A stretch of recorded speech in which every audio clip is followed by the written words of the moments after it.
Hello everyone, आज की video में बताने वाली हूँ मैं कि असाइनमेंट कैसे बनाएं। ये देखिए, हमारा विषय है कारक और ये कारक का हमने असाइनमेंट बना रखा है। ये मेरी बेटी खुशी सिवाच ने बनाया है।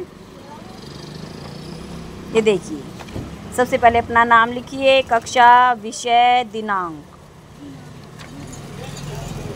विषय सूची, यानी कि हम इस चैप्टर में कौन कौन से उप विषय पढ़ने वाले। विषय तो हमारा कारक है, उप विषय है कारक किसे कहते हैं, कारक के भेदों के नाम, कारक के भेदों की परिभाषा, करण कारक और अपादान कारक में अंतर। ये देखिए, फाइल भी बहुत अच्छी है, असाइनमेंट वाले पेज भी। कारक संज्ञा या सर्वनाम के जिस रूप से उसका संबंध वाक्य के दूसरे शब्दों से प्रकट हो उसे कारक कहते हैं। जैसे वे बस से आया करेंगे।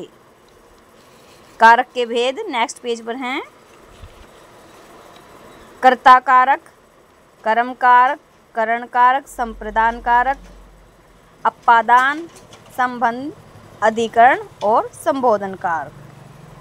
फिर इसके भेदों की परिभाषा। ये देखिए, ग्रीन पेन से है, शायद वीडियो में कम विजिबिलिटी होगी। कर्ता कारक संज्ञा के सर्वनाम के जिस रूप से क्रिया के कराने वाले का बोध हो उसे कर्ता कारक कहते हैं। जैसे वह केले खा रहा था, वह इसमें है कर्ता कारक, ठीक है। कर्म कारक जिस शब्द पर क्रिया के व्यापार का फल पड़े उसे कर्म कारक कहते हैं। जैसे कृष्ण ने कंस को मारा, कृष्ण ने कंस को मारा, यहाँ कृष्ण ने कर्म कारक है।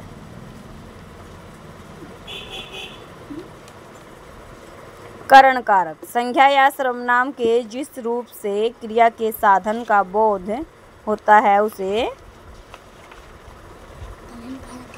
करण कारक कहते हैं।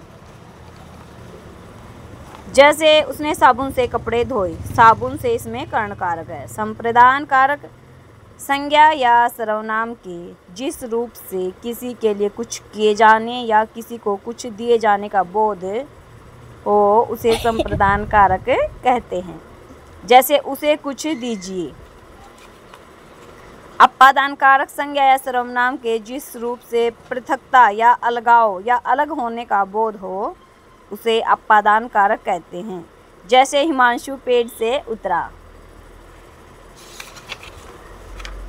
नेक्स्ट है फिर संबंध कारक संज्ञा या सर्वनाम के जिस रूप से उसका संबंध वाक्य के दूसरे संज्ञा शब्दों से प्रकट हो उसे संबंध कारक कहते हैं।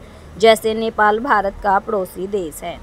देखिए, वीडियो में विजिबिलिटी कम होगी लेकिन मैं आपको रीड करके बता रही हूँ। अधिकरण कारक संज्ञा या सर्वनाम के जिस रूप से क्रिया के आधार का बोध हो उसे अधिकरण कारक कहते हैं। जैसे झील में नाव चलती है।